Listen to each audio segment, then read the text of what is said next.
Assalamualaikum warahmatullahi wabarakatuh. Alhamdulillah wa syukurillah.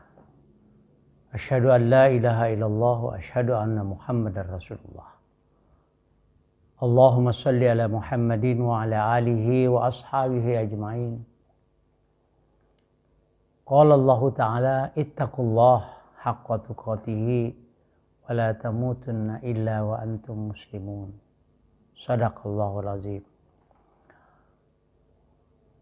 Hadirin dan pendengar sekalian yang saya hormati,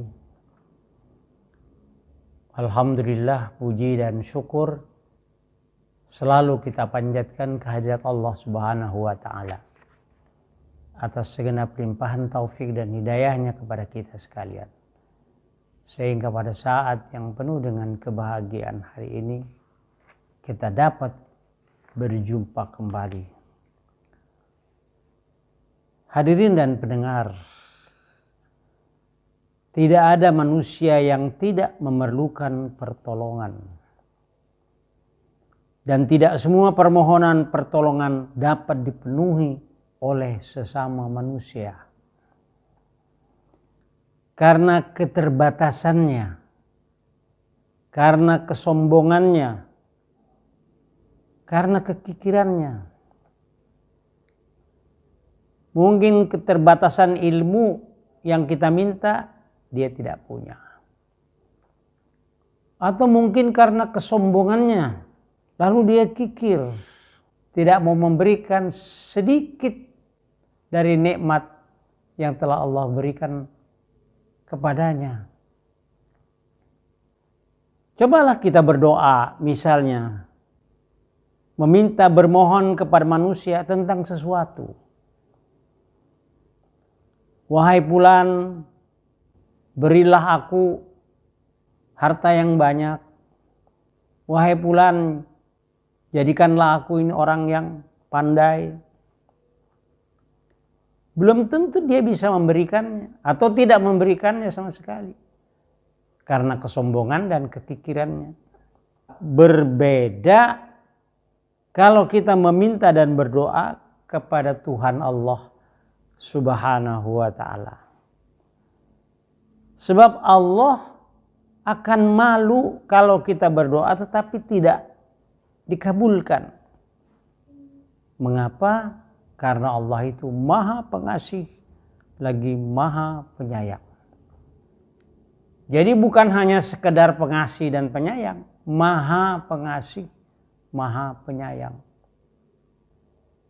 Kenapa kita harus meminta kepada Allah Subhanahu wa ta'ala? Karena Allah tidak pernah kekurangan sesuatu yang kita inginkan. Allah Subhanahu wa ta'ala tidak pernah kekurangan persediaan, tidak pernah kekurangan stok. Segala sesuatu yang telah dan akan diberikan Allah kepada hambanya hanyalah sekedar setitik air di laut yang sangat luas. Apa yang diberikan oleh Allah kepada manusia, apa yang diminta manusia kepada Allah, itu hanya sekedar setetes saja. Jumlahnya dari air yang ada di laut itu.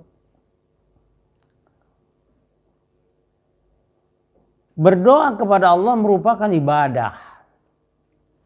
Tentu kalau ibadah berarti kalau kita berdoa itu kita berpahala. Allah sangat senang kalau orang itu sering meminta kepadanya. Allah sangat senang kalau manusia itu sangat memerlukannya. Hal ini dapat kita pahami kalau kita memahami Asmaul Husna, yaitu nama-nama Tuhan yang baik. Sebab di dalamnya itu ada sifat Allah. Berbeda dengan Tuhan-Tuhan selain Allah yang disembah, yang diagungkan manusia, tidak ada satupun dari Tuhan-Tuhan mereka itu yang mempunyai Asmaul Husna. Asmaul Husna itu 99 nama Tuhan yang baik. 99 sifat Tuhan yang baik. Katakanlah antara lain Ar-Rahman yang maha pengasih, Ar-Rahim yang maha penyayang, As-Salam yang maha pemberi kesejahteraan, keselamatan, Al-Ajiz yang maha perkasa, Al-Khaliq yang maha pencipta, Al-Wahhab yang maha pemberi karunia, Ar-Razzaq yang maha pemberi rezeki, sampai kepada makhluk Tuhan yang paling kecil, yang paling aneh, yang paling lemah pun oleh Allah Subhanahu wa Ta'ala diberi rezeki. Macan diberi rezeki, kucing diberi rezeki, burung-burung diberi rezeki. Dan rezeki yang diberikan Allah kepadanya itu bukan hanya sekedar rezeki yang biasa kita dapatkan. Katakanlah misalnya tumbuh-tumbuhan. Tumbuh-tumbuhan itu ada rezekinya yang berasal dari dalam tanah. Itu semuanya disediakan oleh Allah SWT. Ikan misalnya. Tuhan juga memberikan rezeki macam-macam bentuknya. Macam-macam warnanya. Termasuk binatang-binatang buas dan sebagainya. Semua diberi rezeki oleh Allah Subhanahu wa Ta'ala. Bahkan ada tumbuh-tumbuhan yang makanannya itu hanya air. Ada model tumbuh-tumbuhan yang makanannya itu hanya udara. Itu rezeki dari Allah. Dan udara itu sangat bermanfaat bagi makhluk Allah. Untuk manusia, bermanfaat untuk hewan. Bermanfaat untuk kepentingan manusia dalam soal komunikasi misalnya. Dalam soal pencarian rezeki misalnya. Ada orang dengan nikmat Allah mendapatkan rezeki yang banyak lewat udara. Udara dipakainya. Sehingga dengan akalnya yang merupakan nikmat dari Allah Subhanahu wa Ta'ala, manusia membuat radio. Radio itu memakai gelombang. Frekuensi, rezeki dari Allah. Membuat televisi, sehingga lewat udara, lewat frekuensi itu manusia mendapatkan rezeki yang lain. Sehingga dengan gelombang, dengan frekuensi itu, dia bisa mendapatkan, menyiarkan sesuatu lewat udara sehingga kita melihat gambar-gambar di televisi. Coba kalau udaranya jelek, udaranya terganggu, ada gangguan udara, ada gangguan sinyal. Itu Allah Subhanahu wa Ta'ala semua yang menentukannya, dan ini rezeki.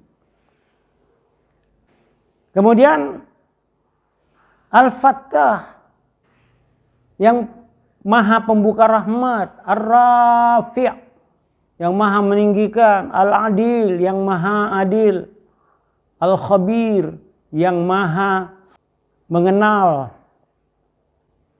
yang maha Asy-Syakur yang maha bersyukur, pemberi, pembalas budi, Al-Muqit, memberi kecukupan, Al-Mujib yang maha pemberi atau yang maha mengabulkan.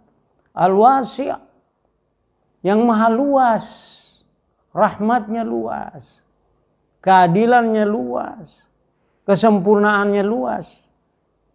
Al-Wadud, yang maha mengasihi. Al-Qawi, Al-Matin, yang maha kuat, yang maha perkasa, yang maha ulet. As-Samad, yang maha dibutuhkan. Al-Bar, yang maha penderma. Hadirin yang dimuliakan Allah, Rasulullah mengatakan yang diriwayatkan oleh Tirmizi, ad-du'a mukhul ibadah. Doa itu adalah intinya ibadah. Jadi kalau doa itu sebagai inti ibadah, sebagai substansi ibadah, kalau kita berdoa berarti kita berpahala. Di dalam surah Al-Mu'min ayat 60, Allah berfirman, Allah mengatakan, Ud'uni astajib lakum innal ladzina yastakbiruna an ibadati sayadkhuluna jahannama dakhirin. Berdoalah kepadaku, pasti akan aku perkenankan bagimu. Sesungguhnya orang-orang yang menyombongkan diri dari menyembah, dari mengagungkan aku, maka dia akan masuk ke dalam neraka jahanam dalam keadaan hina dina.